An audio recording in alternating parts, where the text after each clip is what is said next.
Compartimos y estudiamos casos de internacionalización de empresas latinoamericanas. Analizamos su proceso y uso de tecnologías para llegar a nuevos mercados, partiendo de nuestra experiencia como investigadoras y consultoras. Les habla Liliana Franco, soy administradora de empresas y disfruto estudiar sobre digitalización y virtualidad. Soy Ana Parente, negociadora internacional y apasionada por los temas globales. Y yo soy María Alejandra Jiménez, comunicadora, y me encanta la investigación de experiencia de usuario. Este es El Efecto Monarca.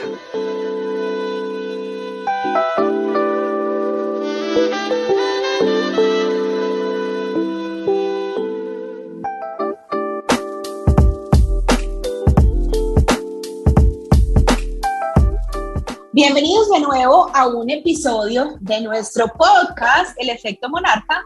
Hoy estamos, como siempre, con un invitado igualmente especial para nosotras, es nuestro colega y amigo investigador, Heiko Schmidt, quien nos estará contando sobre el caso que está estudiando en su proceso de tesis doctoral. Heiko está trabajando con una empresa llamada Global Work, una empresa colombiana, una empresa familiar, y la idea es que hoy nos va a contar un poquito cómo ha abordado esta empresa, cómo la ha conocido de cerca, qué ha aprendido y como organización que, digamos, tiene para narrarnos en su proceso de internacionalización y específicamente qué ha logrado internacionalizar. Destacamos de esta empresa que Heiko nos ha comentado pues, en la preparación de este podcast que han sido muy generosos con la información que le han brindado y eso es muy interesante para futuras empresas a que se abran a las investigaciones de los, académicos o investigadores que quieren abordarlas para conocerlas un poco más. Heiko, muchas gracias por aceptar nuestra invitación. Gracias por invitarme. Bueno, empecemos primero contándonos un poco sobre ti. Preséntate un poco tu trayectoria, de tu background. Se dan cuenta por el nombre, soy alemán. Llegué a Colombia hace 12 años más o menos, o sea, antes del 2010, muy joven. En ese tiempo transcurrido, empecé con 2 emprendimientos. Soy traductor oficial de alemán. Simultáneamente empecé muy pronto como profe de cátedra en la EAFIT, de negocios internacionales, y me di cuenta que quería dedicarme a ser profesor, a la investigación, a la docencia. Además, siempre me daba bastante bien. Entonces, en algún momento antes del 2019 surgió una oportunidad de trabajar en un proyecto de investigación sobre emprendimiento internacional. Y eso parecía hecho para mí y además venía acompañado de una beca de doctorado y bueno, el resto es historia. Empecé con todo ese proceso de estudio también de Global Work. Perfecto. O sea que en este momento estás cursando tu doctorado y acabando tu tesis, ¿de acuerdo? Estoy correcto. Estoy escribiendo como los resultados de la investigación, de la tesis, terminando el doctorado. Perfecto. Cuéntanos, porfa, un poco sobre tu investigación, o sea, el caso que escogiste, ¿por qué determinaste que era un caso pertinente para tu proceso investigativo? Okay. Ese caso de Global Work, inicialmente hay que saber que yo hice varias entrevistas de contexto a varias personas, varios emprendedores. Me contacté con varias empresas. Un criterio claramente para estudiar emprendimiento internacional es que tenían que ser empresas que eran muy recientes, ¿cierto? Que se habían fundado hace poco. Y el criterio para que fueran de emprendimiento internacional es que tenían que tener una componente internacional o por lo menos un plan creíble de internacionalizarse en muy poquito. Entonces empecé a estudiar ahí varias empresas y yo abordo esa investigación de manera muy, muy, muy cercana, etnográfica, ¿cierto? A través de unos bitácoras semanales, un acompañamiento en reuniones, en estar físicamente en la empresa, trabajo de campo. Entonces, eso implica un compromiso muy fuerte del CEO, del fundador, y muchos tienen pues otras prioridades, mientras que en Global Work había un interés por parte de Sebastián de escribir esas bitácoras también para reflexionar acerca del proceso de su empresa. Había una apertura y un acceso muy, muy, muy grande para asistir a reuniones, estar ahí días completos en la oficina, y viendo también que llevaban menos de 3 años, que ya tenían ventas internacionales, aunque chiquitas, y también viendo que habían cerrado una pequeña ronda de inversión. Entonces había gente que ya había hecho ese proceso de análisis, due diligence, y le creían a la empresa. Entonces había una fuerte probabilidad de supervivencia, que es importante en un proceso doctoral, ¿cierto? Que uno no quiere empezar a estudiar una empresa que se quiebra a los 2 meses. Todo esto se juntó y me decidí entonces a hacer el estudio en profundidad a Global Work, por más que sigo hablando y sigo estudiando otros emprendimientos internacionales en simultáneo. Aiko, y como para darle un poquito de contexto a todo lo que nos estás diciendo, contando sobre esta investigación, tú mencionas un concepto bastante interesante, que es el de International New Ventures. ¿Nos puedes contar un poco en qué consiste eso? ¿Por qué es relevante en este momento en temas de internacionalización? Okay. Eso viene, como mencionas, International New Ventures, o sea, nuevos emprendimientos internacionales, son un fenómeno más que se está estudiando más o menos desde hace unas 3 décadas, ¿cierto? Como anteriormente lo que se decía sobre la internacionalización y sobre procesos de internacionalización eran modelos típicos de Uppsala, por ejemplo, o de innovación, que eran graduales, ¿cierto? La idea era, bueno, esas empresas que se internacionalizan lo que hacen es que primero crecen en un mercado doméstico, adquieren el tamaño, el conocimiento, la tecnología, etcétera, en un tamaño doméstico, y después poco a poco se internacionalizan primero a los países cercanos de manera geográfica y cultural, y después poco a poco se internacionalizan más. Excepto que en la década de 1990 a 2000 se dieron cuenta más y más que había empresas nuevas que no hacían en absoluto eso. Que, por ejemplo, en Australia, los famosos Bond Globals, había muchas empresas que dentro de los primeros 1 o 2 años de la internacionalización ya tenían una tasa de ventas al exterior, exportando más del 50% de sus ventas. Y se dieron cuenta en Estados Unidos que había muchos emprendimientos nuevos, internacionales, conformados por equipos internacionales, vendiendo a nivel internacional, y que no seguían ese proceso de internacionalización gradual por etapas, ¿cierto?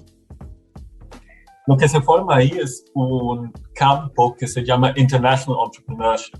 La idea siendo que vamos a complementar ese campo de negocios internacionales con insights, tanto del lado de estrategia, más que nada de recursos y capacidades de esa perspectiva, y del lado del emprendimiento, y vamos a analizar, bueno, miremos un momentico las personas que fundan que constituyen esos emprendimientos nuevos, qué background tienen, qué es lo que de pronto esas personas individuales tienen de especial que les hace internacionalizarse de manera tan rápida, ¿cierto? Entonces, esos International New Ventures, la definición es básicamente que piensen en internacionalizarse desde su fundación y que buscan ventaja competitiva sostenible a través del uso de recursos y la venta de productos o servicios en diferentes países, desde la fundación ampliamente entendido, ¿cierto? Muchas veces eso se operacionaliza diciendo, no, es que dentro de los primeros 3 años tienen una tasa de ventas al exterior de 25% en el caso de Bond Globals, o en los primeros 6 años de fundación. Eso varía un poco. Lo que es muy importante muchas veces y caracteriza a esos International New Ventures es una visión global del equipo fundador desde el inicio. Muchas veces emprendedores con experiencia internacional, o sea, se internacionalizan tan rápidamente porque han tenido experiencias a lo internacional, tienen redes de contactos internacionales y siempre era un poquitico la cuestión o el rompecabezas teórico, cómo logran internacionalizarse con éxito, sabiendo que la internacionalización normalmente es un proceso que requiere capital, dedicación de tiempo, etcétera, y nuevos emprendimientos por naturaleza, como son nuevos, muchas veces no tienen esas rutinas ya establecidas, esas soluciones ya encontradas de cómo funciona la empresa. Son pequeños, entonces no tienen esas economías de escala que uno conoce de los típicos, de las típicas empresas multinacionales grandes. Y adicionalmente a eso, ahora se van a lanzar a mercados internacionales, a enfrentar problemas por ser extranjeros. Y lo que se ha encontrado básicamente es que lo hacen a través de ser muy ágiles, de tener como una ventaja de aprender rápidamente, especialmente en mercados tecnológicos que se mueven mucho. Esa ventaja es importante. Y una orientación emprendedora, o sea, asumen riesgos altos, son muy proactivos, son innovadores. Y de pronto algo para complementar también es que se han dado algunos cambios en los últimos años acerca de cómo conceptualizar esas empresas, y no sé si siempre estamos hablando del mismo fenómeno, que hay una corriente en emprendimiento internacional que estudia empresas que lo llaman Bond Global, ¿cierto? Esas empresas nacidas globales. Y lo que muchas veces se estudia ahí son empresas que son altamente tecnológicos y que venden a nivel internacional, buscando un mercado nicho. Y los International New Ventures en su base incluían las empresas que buscaban su ventaja competitiva a través del uso de recursos de diferentes países, que es un tipo de internacionalización distinta, ¿cierto? Es como upstream, es en la parte de pronto de donde encuentro mi capital, donde encuentro mano de obra, y no solamente donde encuentro mercados para vender mis productos. Entonces, ahí hay como una diferencia importante. Y hay algunos autores que recientemente combinan eso con pues, los avances que todos conocemos en materia de tecnología de comunicación, informática, y que piensan en empresas que son bond borderless, que son básicamente estas empresas que muchas veces son constituidos por fundadores de diferentes países, donde realmente hay un problema para determinar qué es lo doméstico, porque los emprendedores mismos, el equipo de emprendedores está regado por el mundo y francamente no se conceptualizan como una empresa doméstico de X o Y país. Entonces, yo creo que con eso tenemos una perspectiva general de ese fenómeno de esos International New Ventures. Aiko, me haces pensar, digamos que el componente aquí, Bueno, es el componente central de nuestro podcast, que es combinar las plataformas tecnológicas, cómo le brindan oportunidad a las empresas para la internacionalización, y me haces pensar entonces que esto es posible en el marco del emprendimiento internacional, precisamente por la tecnología, pero no solamente la tecnología para comercializar productos o servicios, sino para toda la operacionalización de la compañía, el tema de trabajos virtuales, de equipos, de distribución de recursos y capacidades, de información, de lo que mencionas de empresas borderless, que son empresas sin frontera, para el tema de estar circunscritas a una legislación internacional y trabajar bajo un techo mucho más global.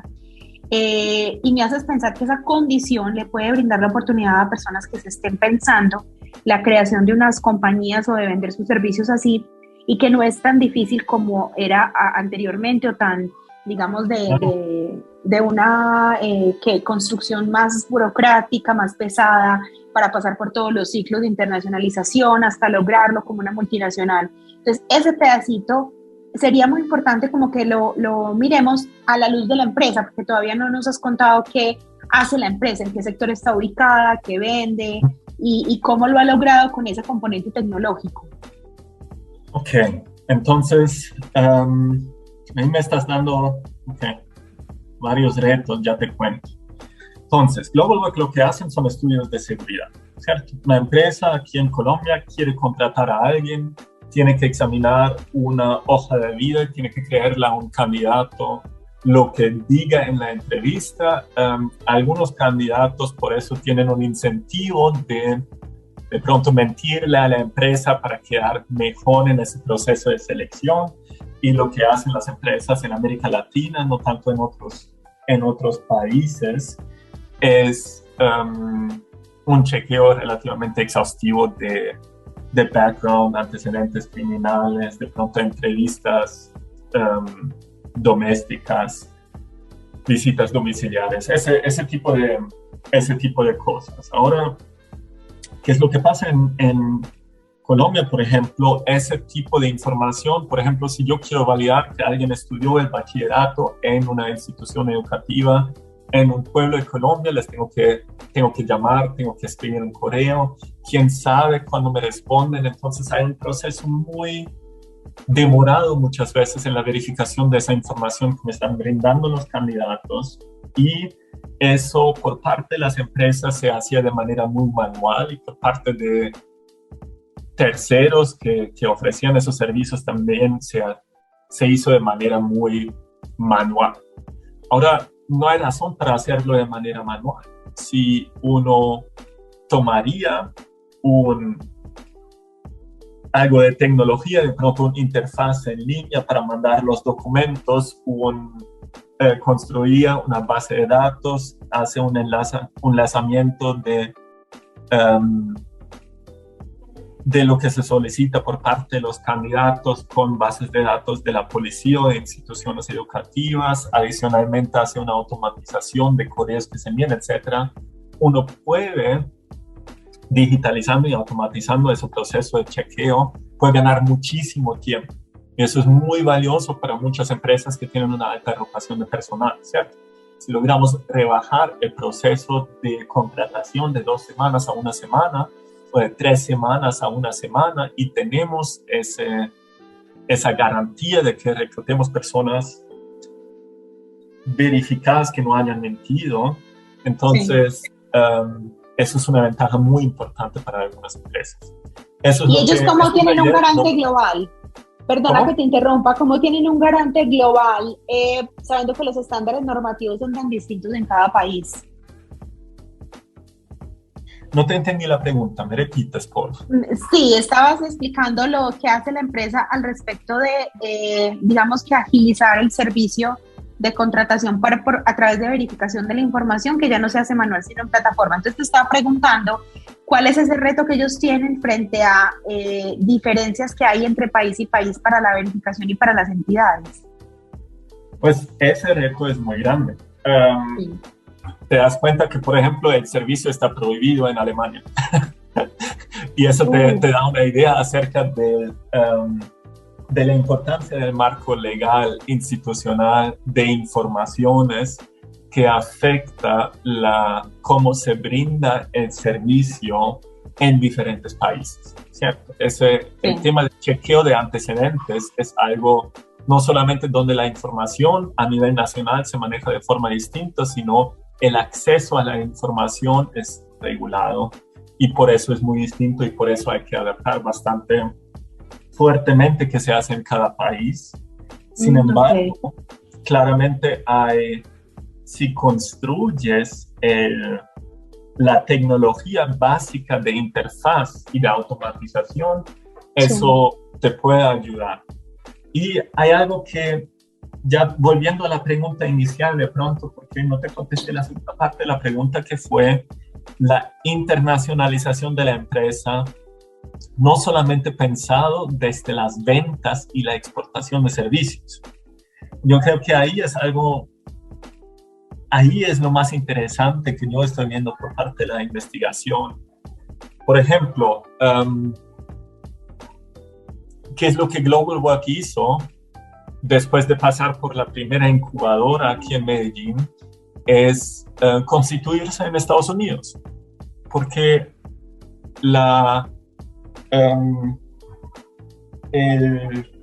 el consejo básico de algunos de los mentores en los programas de incubación fue: constitúyase en Delaware. Eso lo puede hacer a través de una página web con una tarjeta de crédito.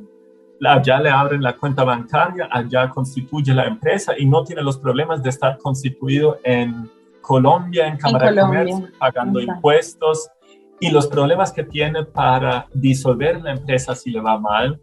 Y adicionalmente, muchas de las personas que dan capital, que no son tantos en Colombia como son en Estados Unidos y Europa, no van a invertir en una empresa constituida en Colombia, sí van a invertir en una empresa constituida en Estados Unidos. Segunda parte, usted quiere contratar personal. ¿Usted por qué va a contratar en Medellín? Si de todas formas su empresa en Global Work, por ejemplo, es una empresa que desde la pandemia es 100% virtual, ¿usted por qué va a contratar en Colombia? O el talento, como dicen muchas veces ahora en el emprendimiento, el talento no tiene zip code, no tiene código de área. Entonces, si de todas formas va a trabajar virtual, ¿usted por qué va a reclutar personas solamente en Colombia? Y ahora que tiene personas trabajando de Bolivia, de Venezuela, de México, tiene personas que conocen las dinámicas en esos países, ¿cierto? Entonces tiene una ventaja para internacionalizarse al tener personal, de todo el mundo. Entonces yo creo que esa parte de constitución y de un trabajo previo a nivel internacional antes de vender a nivel internacional es muy interesante. Perfecto. Listo, eso está muy claro y es muy alentador para los que quieran emprender precisamente con esa condición de base tecnológica. Te queremos preguntar, pues la investigación que vienes adelantando está analizando el ecosistema de Global Work. ¿Nos podrías un poquito explicar cómo es este concepto y cómo se relaciona con el strategizing? Que ahí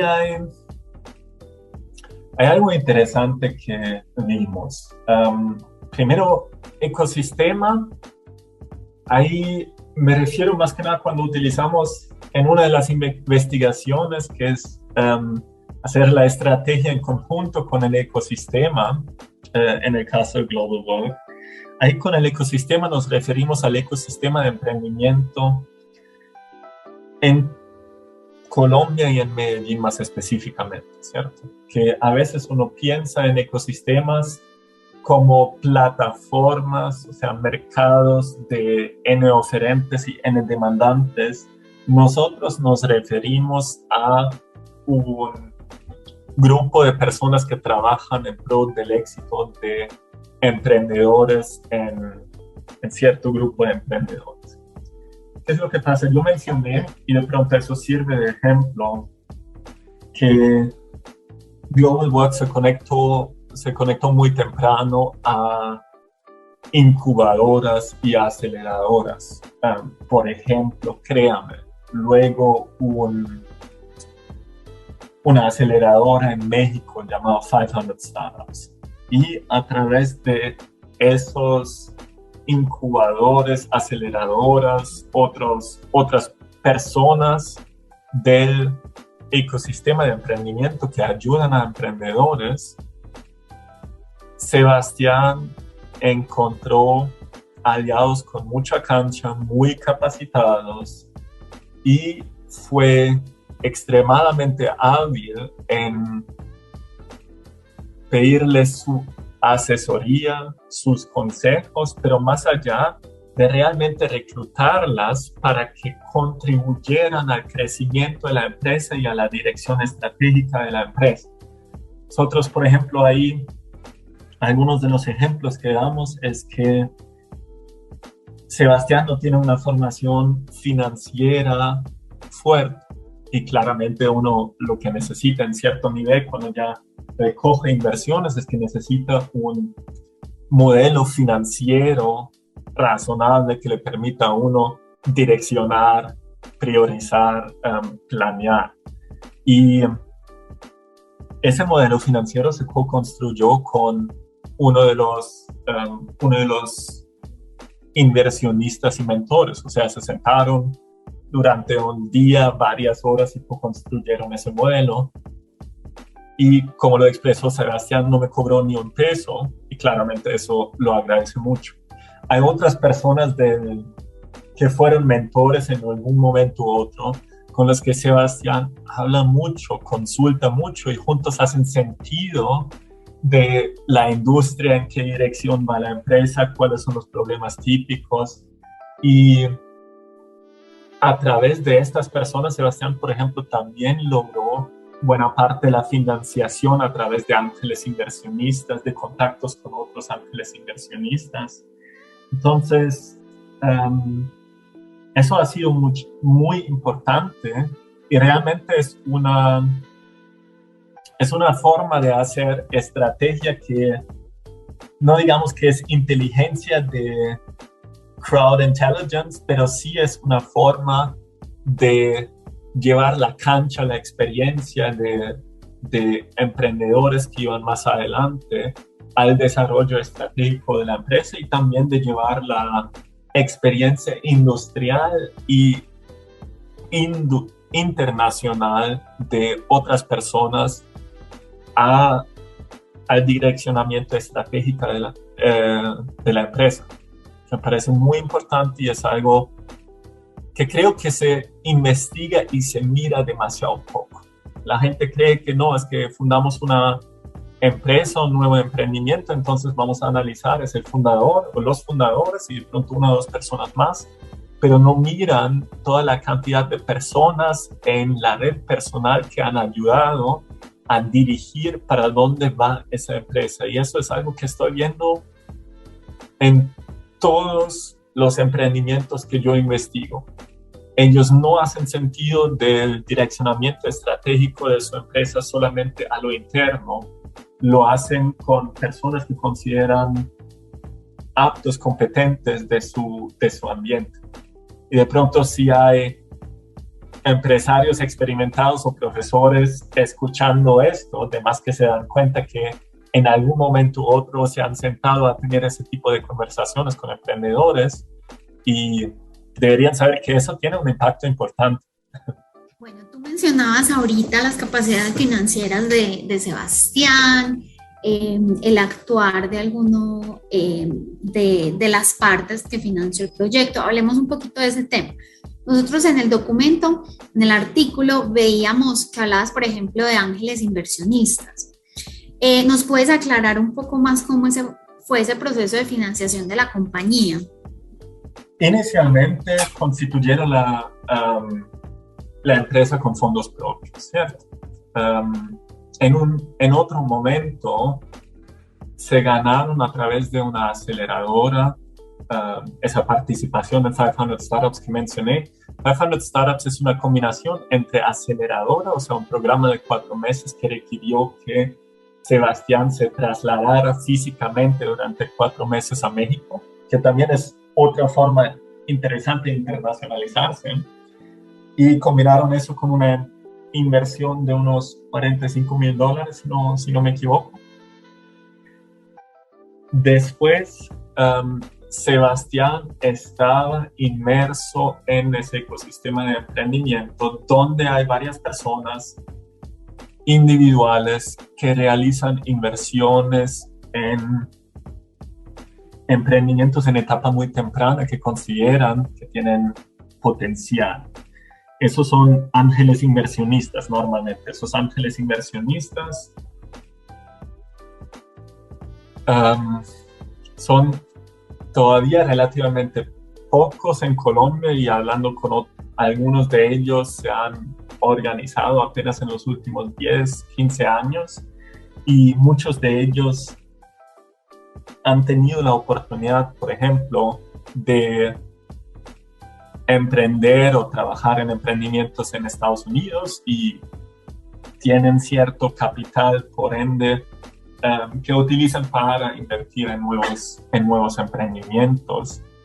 Sebastián se cruzó con varios de esos ángeles inversionistas a través de su estadía muchas veces en Impact Hub, creo que a veces en Ruta N, estos lugares, estos sitios, nexos, que sirven muchas veces para el encuentro de emprendedores y esos ángeles inversionistas y otras personas del ecosistema que trabajan en pro del crecimiento de startups, ¿cierto?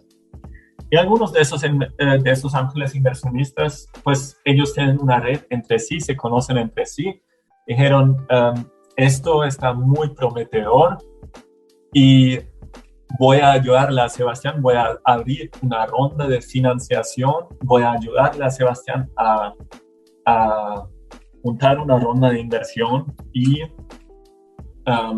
invitaron a algunos de esas otras personas de su red personal de contactos a escucharle a Sebastián, a escuchar los pitches, o sea, las presentaciones de la empresa, de mirar la valorización, de hacer de manera conjunta un due diligence de chequeo de la empresa de Sebastián, una evaluación si quieren, y se financiaron así en su primera ronda. No sé si eso aclara la pregunta, si eso te ayuda. Sí, muy bien, muy claro. Yo sé que Aleja quiere preguntar algo sobre la relación familiar. Sí, lo que pasa es que ahorita en todo el recorrido que nos hacías por la empresa, recordé una cápite del artículo que leímos para preparar este podcast, donde tú nos contabas que la empresa, o publicaron que la empresa está conformada por Sebastián, que es el CEO de la compañía, y su mamá, la señora Silvia, que lo ayudó a consolidar la organización. Entonces nos llama la atención saber si esa relación además de emprendimiento internacional, que ya es bastante peculiar, si esa relación de emprendimiento internacional familiar tiene alguna variación para que la empresa sea exitosa, como en este caso, o es simplemente una coincidencia puntual en esta. Yo creo que es una coincidencia en este caso, ¿cierto?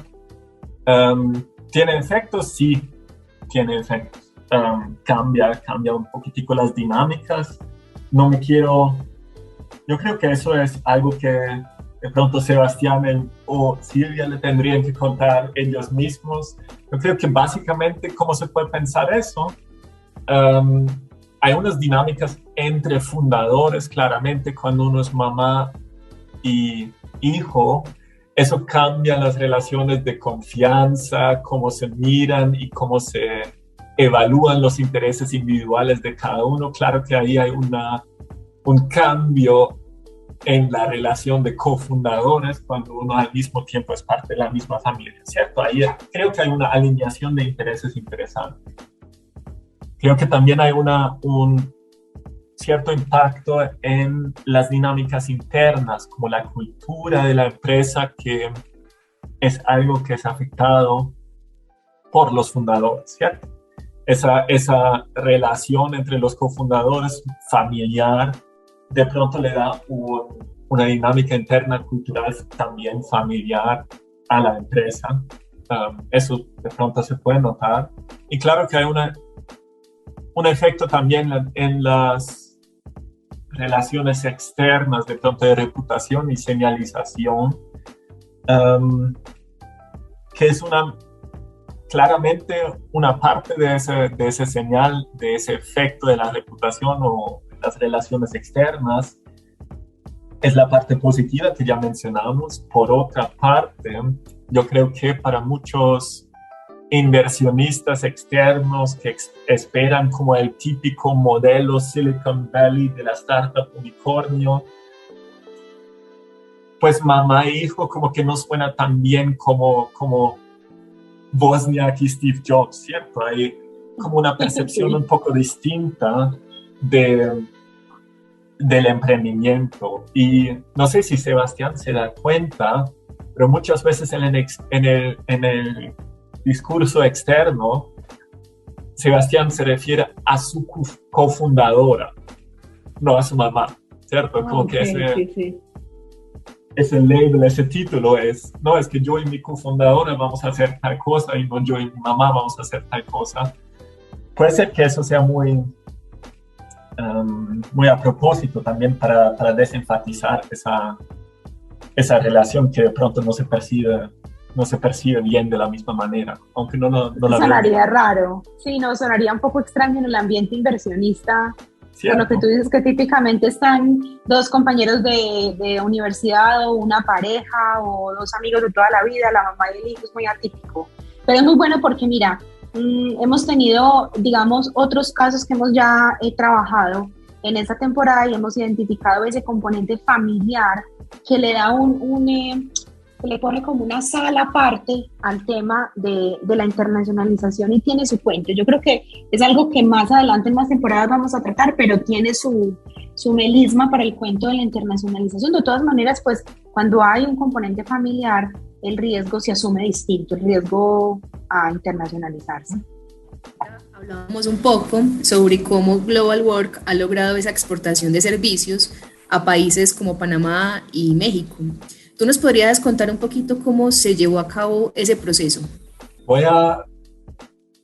Creo que voy a abreviar un poco, ya que hablamos, yo creo que la parte de internacionalización de Global Work en buena parte empieza, como les mencioné, previo a la exportación a través de esa constitución internacional de conseguirse recursos a nivel internacional, de contratar equipo a nivel internacional, a través de irse a México a 500 Startups.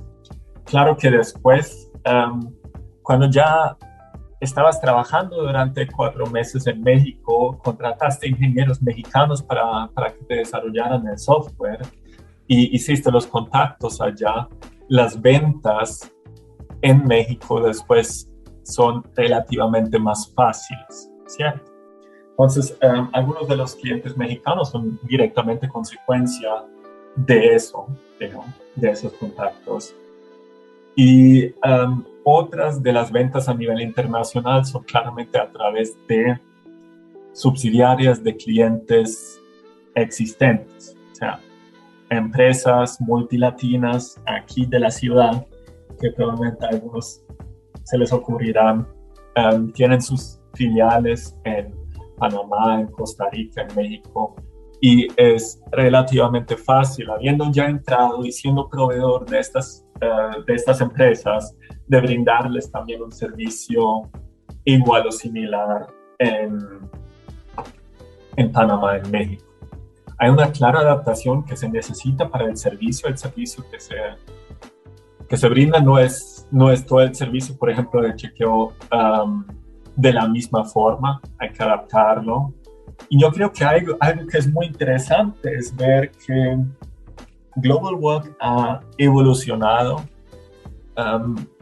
a través de innovación, especialmente en pandemias. Imaginen, es una empresa que provee servicios de ayuda a la contratación. Entonces, ¿qué pasó en pandemia? Lo que menos pasó era contratación y había una caída de ventas abismal.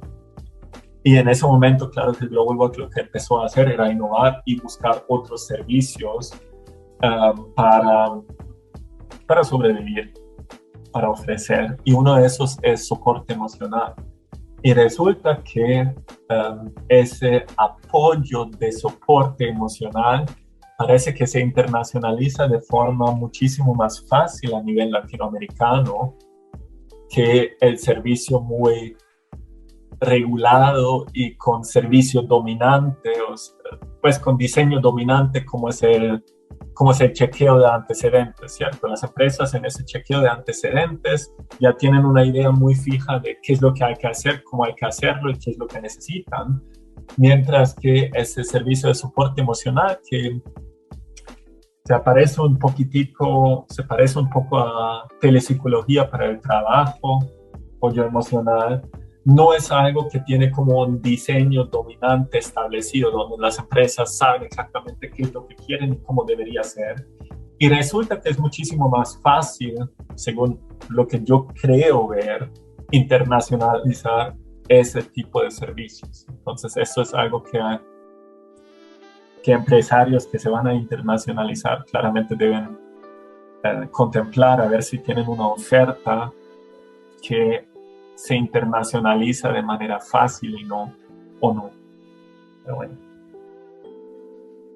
Aiko, lo que nos has contado hoy es sumamente interesante, no solamente cómo abordaste la empresa y lo que has visto, porque de todas maneras, pues al estar por algún periodo de tiempo largo trabajando con la empresa de cerca, observándolos, estudiándolos, has podido, digamos, sumergirte en su realidad, pero también has encontrado cosas como un par externo, ¿cierto? Por así decirlo, como alguien de fuera que los está observando, y eso es importante para el análisis de estos casos. Si fuéramos a cerrar, por ejemplo, con lecciones aprendidas del caso para emprendedores, para académicos, para empresarios, ¿qué les podríamos decir que fuera clave? Como lecciones para empresarios y emprendedores, es inicialmente importante de entender que hay oportunidades más allá de las fronteras domésticas, ¿cierto? Tanto para crear una base de recursos y capacidades más sólida, más provechosa, de sacarle ventaja a orquestar recursos de diferentes partes, también para aprender sin dejar por fuera los contactos locales, que son lazos fuertes que realmente le pueden echar a uno una mano un poco más allá de lo que uno esperaría. Yo creo que eso es lo más clave para emprendedores, esa idea de no hay necesidad de limitarse a lo doméstico, a lo que se encuentra en Colombia, y que muchas veces incluso se espera de nuevos emprendedores que tengan una perspectiva, una visión global por parte de inversionistas y demás. Para académicos en el área, yo creo que es importante que se mire la internacionalización de estos países emergentes sin sesgarse demasiado por conceptos que vienen de países desarrollados, ¿cierto? Esa idea de Born Globals, que son vanguardistas tecnológicos a nivel mundial, que se internacionalizan por sus productos innovadores, venden a todo el mundo por su ventaja tecnológica.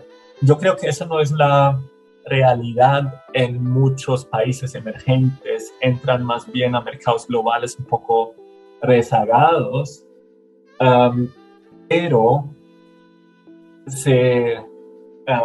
tienen esa ventaja de que se internacionalizan a otros países buscando recursos, que obviamente si yo vivo en Silicon Valley y creo mi empresa en Silicon Valley o en el Reino Unido, pues no voy a ir a otros países a buscar financiación, de pronto la encuentro directamente cruzando la calle, pero no es el caso de países emergentes. Entonces, no dejarse sesgar demasiado por lo establecido y visto y encontrado en economías desarrolladas con respecto a la internacionalización que se hace aquí desde Colombia, por ejemplo. Y la segunda parte, Yo creo que todavía falta más que los académicos se desprenden un poco de esa idea de pensar en fronteras nacionales. Hay muchos emprendedores que, como lo dijimos con los bombones, que realmente no perciben esas fronteras nacionales.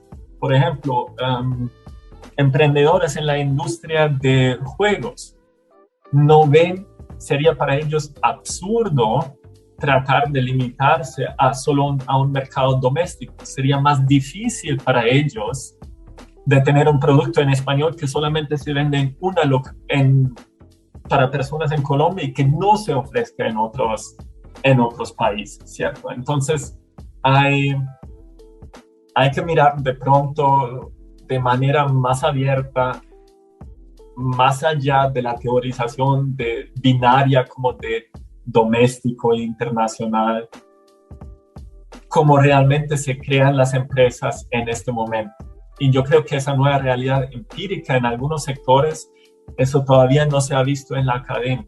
Y sí se ve muchas veces cuando uno pregunta a emprendedores, por ejemplo, en algunos de los incubadores más famosos del mundo, la pregunta actual para reclutar, para admitir a equipos en las entrevistas es, ¿ustedes alguna vez se han visto en persona?